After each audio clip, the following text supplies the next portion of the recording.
Homicide investigators faced a difficult question. Was the death of a young woman in a deserted park suicide, or was it murder? An alert homicide detective found a tiny clue in a suspect's trash can.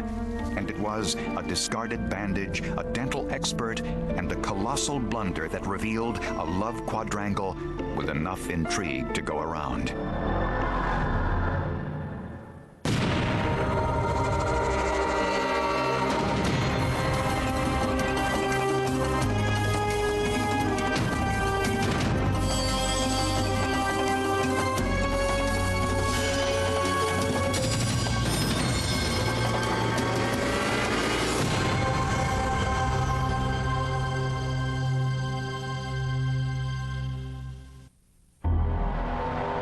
Year-old Devin Guzman left her apartment one night and never returned home. The next morning, her roommate, Carrie Renner, and a friend drove all around Easton, Pennsylvania, looking for her. Eventually, the girls found Devin's brand new car in a deserted lot. When I saw her, Devin's, lips and eyebrows were purple, and I don't know why I didn't think she was not dead, probably because, nobody really expects that. And I shook her and she didn't answer. So I was screaming, I was hysterical. Devin Guzman was pronounced dead at the scene. She had sustained a severe laceration in the throat area. An empty syringe was found in Devin's waistband, although toxicology tests showed no drugs in Devin's system. And in Devin's hand, been in a fight the night before the murder.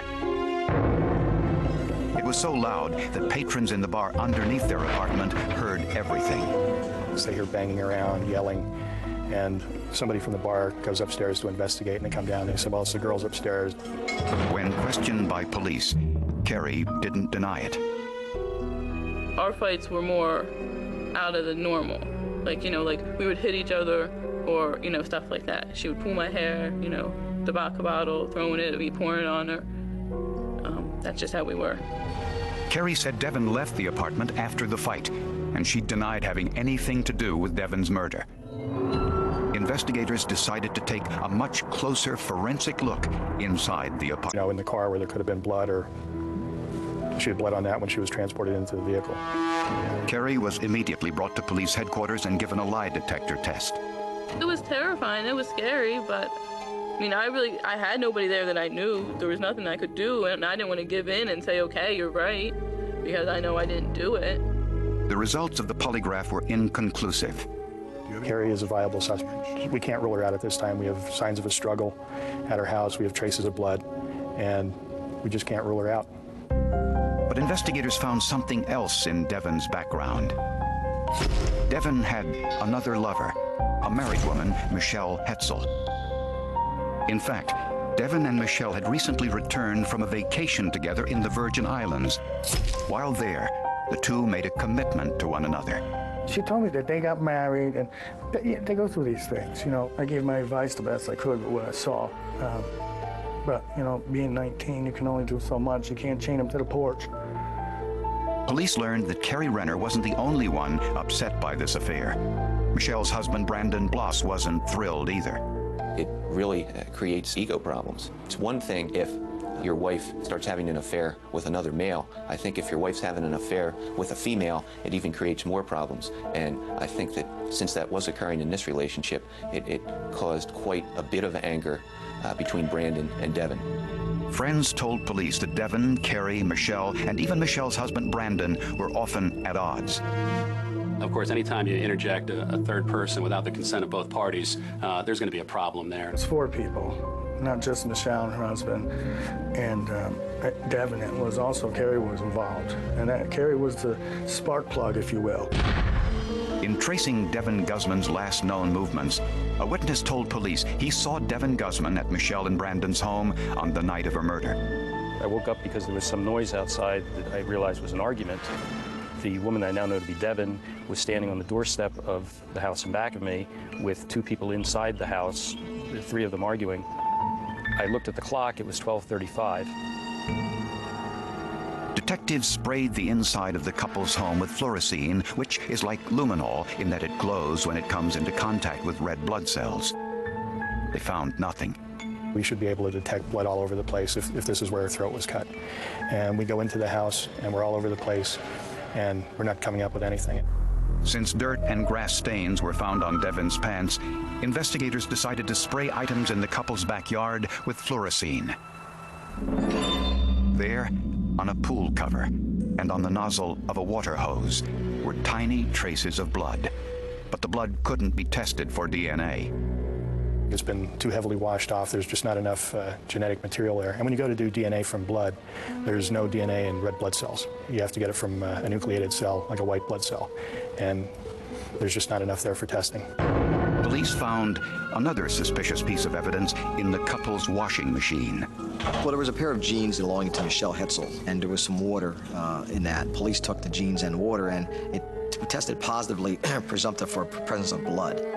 The blood was so diluted, it was impossible to get a DNA profile.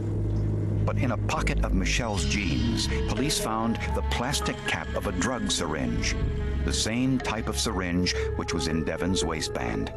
Michelle Hetzel had worked for a physician in a physician's office where she may have had access to those types of syringes.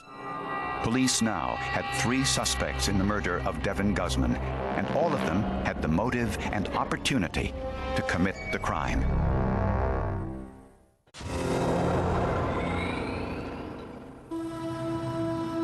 On the night of her murder, Devon Guzman got into a fight with her roommate, Carrie Renner. She then drove to the home of her other lover, Michelle Hetzel.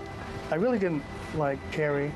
I thought Michelle was the sweet one. Carrie was the bad one. Carrie Renner, Michelle Hetzel, and her husband Brandon all denied any involvement in the murder. Michelle and Brandon admitted that Devon paid them a visit around midnight, but said she left about an hour later. But based on the forensic evidence, police didn't believe Devon ever left the couple's home alive. First of all, no one saw her anywhere other than there. That was the last time she was seen, was at that location. Detective Barry Golozeski decided to put Brandon and Michelle's home under 24-hour surveillance. He saw Brandon take the garbage out to the sidewalk and, on a hunch, confiscated it, since trash is considered public property once it's put out for collection. In the trash bag, Golozeski discovered something suspicious. A used Telfa pad, commonly used to cover open wounds. And it has a unique wound outline on it. You're able to see the entire outline, and it sort of looked like a mouth. According to Golozeski, they look like bite marks, you know, that's imprinted on these bandages. Scientists examined the Telfa pad with alternate light sources, which can provide much more information than an examination with normal white light. If you look at the gauze pad under white light and you see absolutely nothing, you may go to an alternate light source and find a material which has oozed from the bite mark that does react to the alternate light source. Under the alternate light source, an image appeared on the bandage. The shape of the image on the bandages was elliptical. It had the same type of measurement you would look at when you see a bite mark, and I told him it was very possible that this actually was a bite mark. Investigators now had legal authority to inspect Brandon Bloss's body. On his left forearm was the clear impression of a fresh bite wound. But whose was it? The medical examiner ordered Devon's body to be exhumed for a sample of her bite impressions. Well, this is the first time that I've ever been asked to secure dental impressions of a deceased victim, especially one who has been exhumed. I've never done it before, and I'm not quite certain if I know of anybody else in my field that has done it before. Dr. Scanlon took a cast of Devon's teeth like an orthodontist does when making braces, then scanned the casts into a computer. Using a process called hollow volume overlay, Dr. Scanlon superimposed computer-generated hollow outlines of Devon's teeth over a scale photograph of the bite mark on Brandon's arm. The outer rim of the bite cast and the outer rim of the bite mark were consistent. Police were convinced that the bite wound on Brandon's arm was from Devon Guzman. But this was proof that Brandon and Devon fought.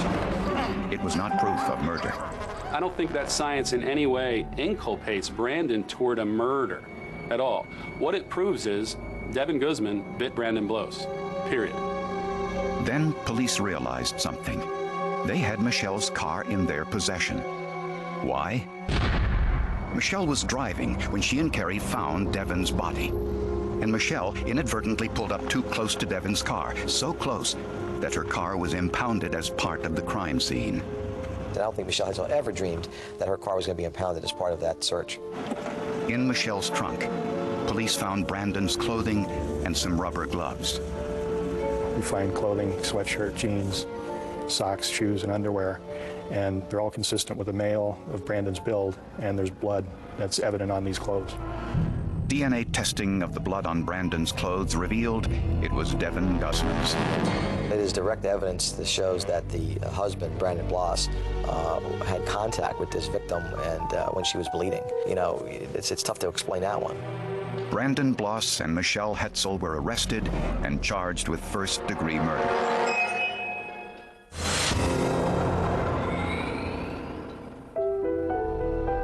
Prosecutors do not believe Carrie Renner had anything to do with her roommate Devon Guzman's murder. The small traces of Devon's blood in the apartment shower could easily have been menstrual. And forensic testing of Devon's car mat in the apartment revealed the stains were from food, not blood. Prosecutors believe Michelle and Brandon killed Devon Guzman because of jealousy. Michelle is married to Brandon, and he's living with her, but yet Devon and Michelle are still having a relationship going on. So obviously there's jealousy from multiple people involved. Prosecutors say Michelle Hetzel was jealous of Devon's continuing relationship with Carrie Renner. There was no question that there was this relationship, and there was some jealousies between the girls. They both had a reason to get rid of her. And there may have been a financial motive as well. When Devon and Michelle went to the Virgin Islands together, Michelle charged the entire vacation on her husband's credit card, including their so-called wedding rings. $7,000. Well, guess who earned that money? Brandon. Michelle couldn't keep a job, didn't have a job at the time. She was cheating on her spouse, not with another man, but with another woman. Prosecutors were convinced the murder was premeditated. Phone records showed that Michelle or Brandon called Devon on the night of the murder. A neighbor confirmed seeing Devon arrive around 12:30.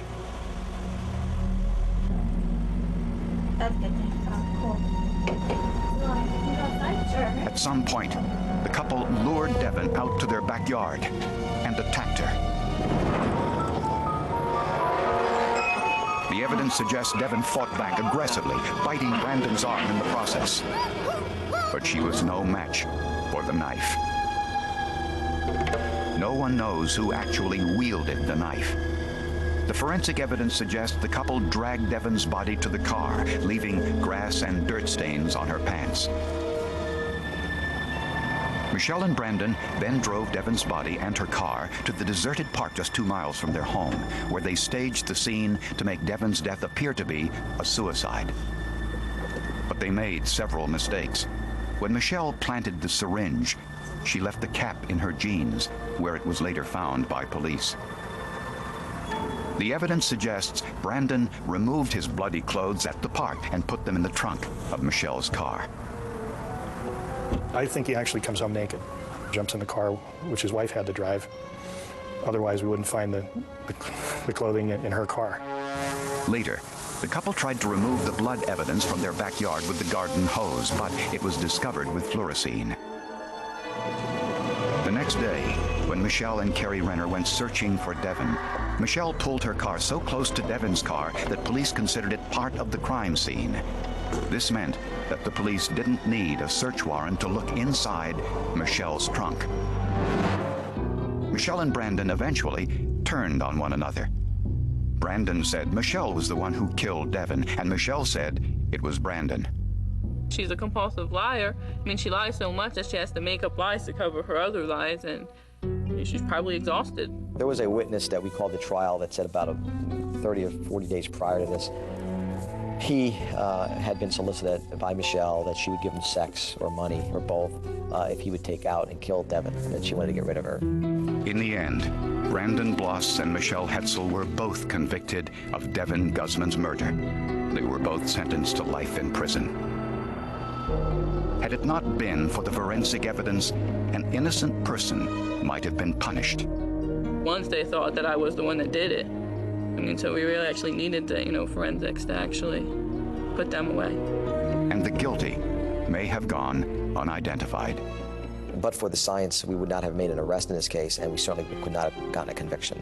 It was really quite amazing, and as time goes on, I find that it becomes more amazing what they do. I find myself watching these kind of shows myself because. Well, I think that this was excellent investigation work by Detective Golozeski, who really, as I said, cracked this case and deserves a lot of the credit for the successful prosecution of it. It was kind of the first time I've ever had a homicide case where the victims actually had evidence that came from her own mouth in order to convict, her killer.